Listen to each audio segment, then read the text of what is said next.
अस्सलाम वालेकुम, मैं हूं आपकी होस्ट नौशाबा माजिद और आज हम बात करेंगे कुछ मईशत पर।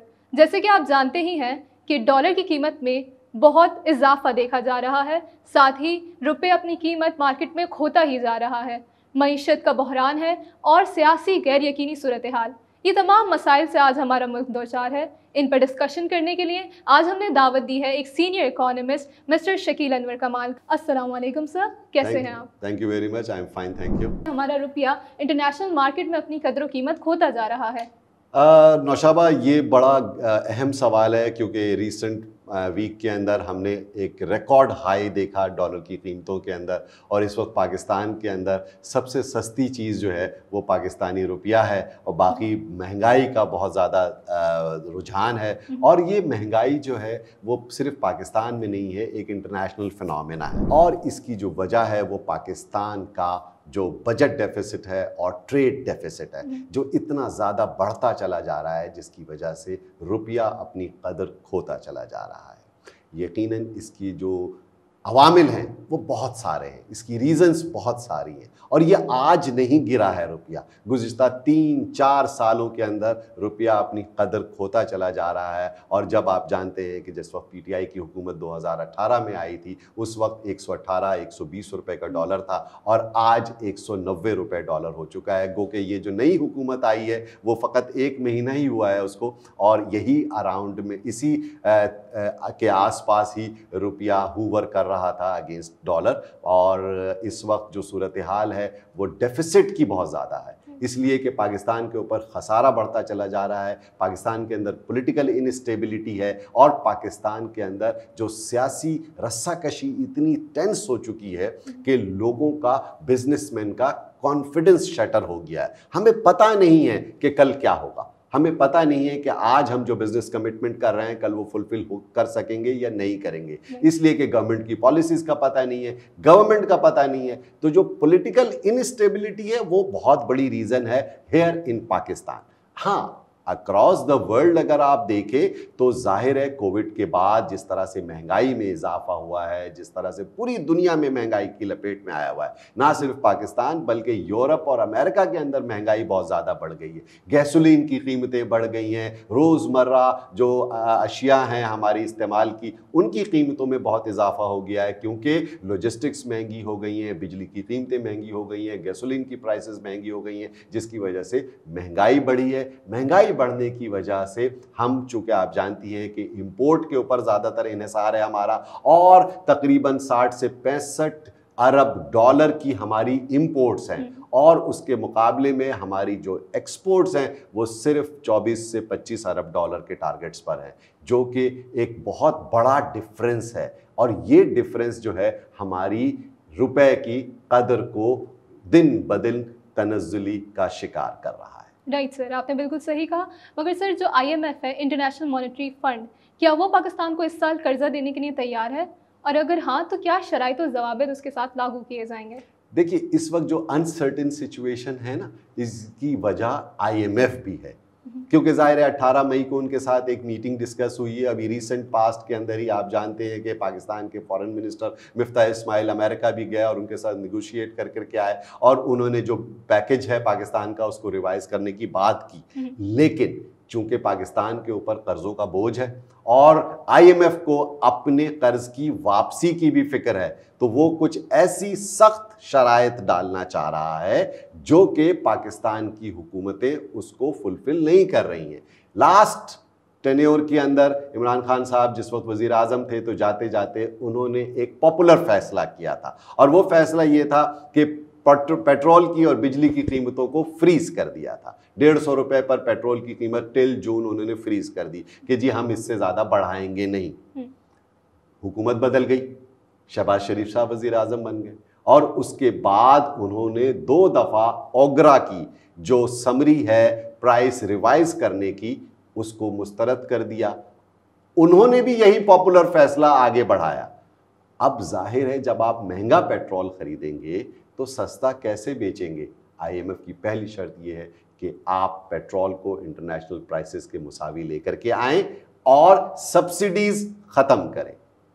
इसकी वजह से जो नई हुकूमत आई है उसको अपनी आवाम में पजीराई हासिल करने के लिए, पॉइंट स्कोरिंग करने के लिए ये पॉपुलर डिसीजन रख रही है और कीमतों में इजाफा नहीं कर रही है। लेकिन कीमतों में इजाफा नागुज़ीर है। IMF की दूसरी अहम शर्त यह है कि आपकी जो टैक्स कलेक्शंस हैं उसको आप बढ़ाइए और आप टैक्स नेट को इंक्रीज कीजिए। तीसरी अहम बात, IMF ये कह रहा है कि आपका जो गर्दिशी कर्जा है उसको ख़त्म कीजिए, क्योंकि 30 से ज़ायद पावर कंपनीज इस वक्त बंद पड़ी हैं। गुज़िश्ता 3-4 साल के अंदर पावर कंपनीज ने बिजली की प्रोडक्शन में कमी की है। 30 के करीब पावर कंपनीज बंद पड़ी हुई हैं, जिसमें चाइनीज़ भी पावर प्लांट्स हैं और दीगर पावर प्लांट्स हैं जो कि बंद हैं। इसकी वजह से आप एनर्जी क्राइसिस भी देख रहे हैं। जो हमारी डिमांड है उसको फुलफिल नहीं कर पा रही सप्लाई, और हम बिजली कम बन रही है पाकिस्तान में और बिजली की कमी है इस वक्त, जिसकी वजह से लोड शेडिंग का सामना पंजाब में बहुत ज़्यादा है और इवन पाकिस्तान भर के दीगर शहरों में भी आपको लोड शेडिंग मिल रही है। और जब एनर्जी क्राइसिस होगा तो फैक्ट्रियां बंद हो जाएंगी, फैक्ट्रियों के अंदर शॉर्ट हो जाएगा, वर्किंग आवर्स कम हो जाएंगे, मुश्किलात आएंगी, तो प्रोडक्शन उस एक्सटेंट में नहीं आ जाएगी। तो ये डर लग रहा है कि जो एक्सपोर्ट्स हमारी जिस लेवल पर है उसमें भी खुदा ना खास्ता कोई कमी ना आ जाए। तो IMF से निगोशिएशन में जो गवर्नमेंट के इनडिसीजन बिहेवियर हैं उसमें भी डिले हो रहा है। अगर वो जल्दी फैसला करे और IMF के साथ निगोशिएट करे तो हमारी पेमेंट बहाल हो जाएगी, हमारा लोन बहाल हो जाएगा और शायद हम आगे चल सकेंगे। Correct sir, I agree with all your points.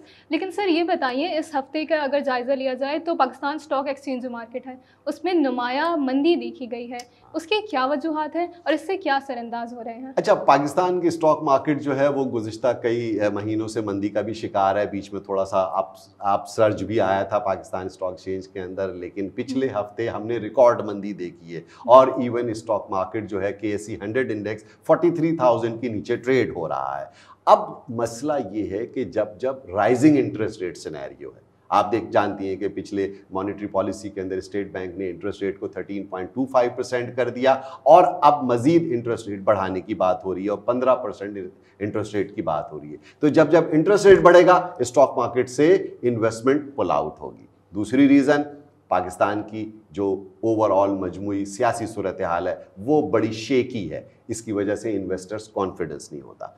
दूसरी अहम बात यह है कि इंटरनेशनली भी अगर आप देखें तो राइजिंग इंटरेस्ट रेट सिनेरियो है। अभी रिसेंट पास्ट के अंदर UK ने इंटरेस्ट रेट बढ़ाया, अभी अमेरिका ने इंटरेस्ट रेट बढ़ाया, इंडिया ने इंटरेस्ट रेट बढ़ाया।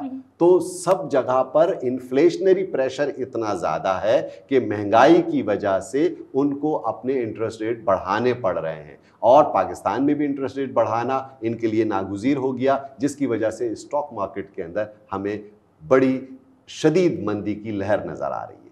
ठीक है सर, आपने बजानिब कहा। ये बताइए, शब्बर जैदी साहब का ट्वीट आया है कि उन्होंने कहा पाकिस्तान को 2 साल के अरसे में अपनी तमाम लोन्स की रीपेमेंट करनी है, चाहे जो भी सूरत हाल हो। तो सर आपका क्या कहना है, क्या पाकिस्तान का भी श्रीलंका की तरह दिवालिया निकल आएगा? उफ, ये बड़ा इंपॉर्टेंट सवाल है और बड़ा ही सेंसिटिव भी है, क्योंकि शब्बर साहब ने ये ट्वीट इसलिए की, सही है कि पाकिस्तान को नेक्स्ट 2 ईयर्स के अंदर 2024 तक $10 बिलियन रीपेमेंट करनी है IMF को। ठीक है, अब उसको मैं सही से आपको समझाता हूं क्योंकि लोग हमारे यहाँ एग्जैजरेट भी कर लेते हैं। अगर हम IMF के साथ हमारी रीस्केड्यूलिंग नहीं होती है तो हम डिफॉल्ट लाइक सिचुएशन में भी आ सकते हैं श्रीलंका की तरह, इसमें कोई शक नहीं है। तो इसीलिए मैंने अभी जैसे आपको पहले कहा कि गवर्नमेंट का जो इनडिसाइसिव बिहेवियर है, अगर वो जल्द उसको निगोशिएट करके IMF के साथ अपने लोन की फराहमी मुमकिन नहीं बनाएगी तो हमारी सूरत हाल श्रीलंका से मुख्तलिफ नहीं है। हमें रीपेमेंट्स करनी है और हमें कर्ज की अदायगी के लिए नया कर्ज लेना पड़ता है, क्योंकि हमारी productivity up to the mark नहीं है। आपको मैंने बताया कि इंपोर्ट्स हमारी बहुत हाई हैं और एक्सपोर्ट्स हमारी कम हैं, और इतना बड़ा जो ट्रेड डेफिसिट है, इसके साथ साथ जो बजटरी डेफिसिट है वो भी बहुत ज़्यादा बढ़ गया है। और IMF की एक शर्त ये भी है कि आप अपने तरक्याती फंड्स में, तरक्याती बजट में नुमाया कमी करें। तो उनका मकसद ये है कि आप अपनी स्पेंडिंग्स कम करें और अपनी इनकम को जनरेट करें, और पाकिस्तान में इसके कॉन्ट्ररी यही हो रहा है कि हमारी आमदनी कम है और हमारे अखराजात बहुत ज़्यादा हैं। तो हम स्पेंडिंग ज़्यादा कर रहे हैं, हम इंपोर्ट ज़्यादा कर रहे हैं और हम मैन्युफैक्चर कम कर रहे हैं, हम एक्सपोर्ट्स कम कर रहे हैं और हम इनकम जनरेट बहुत कम कर रहे हैं। तो ऑब्वियसली इस बैलेंस को पूरा करने के लिए हमें कर्ज लेना पड़ता है और उस कर्ज की वजह की अदायगी के लिए नया कर्ज लेना पड़ता है। That's what happened in Sri Lanka.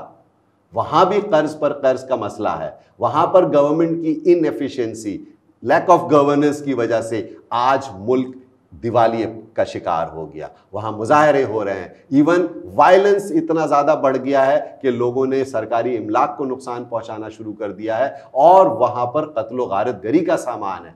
खुदा न खास्ता हाकिम बदहन पाकिस्तान ऐसी सूरत हाल से गुजरता है तो हमारे यहाँ क्या होगा। अभी जो लेटेस्ट सूरत हाल है कि लोग नर्वसनेस का शिकार हैं, अनसर्टेनिटी इतनी ज़्यादा है कि अभी पता नहीं है कि अपोजिशन जो है, इमरान खान साहब जो हैं वो कोई मार्च की और किसी धरने की और कोई कॉल देने वाले हैं। अगर ये ऐसी सूरत हाल होती है तो अनारकी मज़ीद फैलेगी और ऑब्वियसली अगर मुल्क बंद होगा, शहर बंद होंगे, कस्बात तो देहात बंद होंगे तो लॉजिस्टिक्स कैसे मुमकिन होगी। जो कारोबार चल रहा है वो भी बंद हो जाएगा। तो ये बहुत मुश्किल सूरत हाल है और इसमें हमारे बड़ों को ये समझना होगा कि इस सूरत हाल में सही फैसले और पाकिस्तान के लिए एक प्रॉपर इकोनॉमिक प्लान बनाया जाए फॉर नेक्स्ट 10-20 ईयर्स और उस पर तमाम सियासी पार्टियां कंसेंसस करें और एक एग्री करें और उस पर कोई डिस्टर्बेंस ना हो। हुकूमत चाहे शहबाज शरीफ की हो, चाहे पीपल्स पार्टी की हो, चाहे पीटीआई की हो, एक इकोनॉमिक रोड मैप को सब लोग फॉलो करें, तभी हमारे लिए बका का मामला है, हम बच सकेंगे। वरना ये डेफिसिट, ये कर्ज का बोझ हमारे आम आदमी की कमर तोड़ देगा और तोड़ चुकी है। आप जानती हैं कि रोज़मर्रा की अशिया कितनी महंगी हो गई हैं। IMF की शर्त है कि आप पेट्रोल पर, गैस पर, बिजली पर सब्सिडी ख़त्म करें तो लामहला पेट्रोल की कीमतों में इजाफा नागुज़ीर है, लामहला बिजली की कीमतें बढ़ेंगी और जब ये बढ़ेंगी तो आप जानती हैं कि महंगाई किस तरह से और इजाफा होगा महंगाई में। तो it's a alarming and challenging situation. Right sir, thank you so much for your analysis. आपने हमारी बहुत रहनुमाई की, बहुत शुक्रिया कि आपने अहम मसाइल पर रोशनी डाली। तो नाजरीन, आज हमारे साथ सीनियर इकोनॉमिस्ट मौजूद थे जिन्होंने हमें पाकिस्तान की संगीन सूरत हाल के बारे में आगाह किया। मगर जहां ये तमाम मुश्किलात भरी ख़बरें हैं वहीं पर हमें उम्मीद बहार भी है। मैं आज के प्रोग्राम का इख्तिताम इस शेर से करूँगी कि गिर रही हैं जो शाखें तो पत्ते भी आएंगे, गिर रही हैं जो शाखें तो पत्ते भी आएंगे, आज दिन हैं बुरे तो कल अच्छे भी आएंगे। उम्मीदें बहार रखिए, हमारे साथ जुड़े रहिए। आइंदा आने वाली खबरों से मज़ीद बाखबर रहने के लिए हमारे चैनल को ज़रूर सब्सक्राइब कीजिए और बेल आइकन को बजाना ना भूलिए। आपकी मेज़बान आपसे इजाज़त चाहती है। अल्लाह हाफ़िज़ नासिर।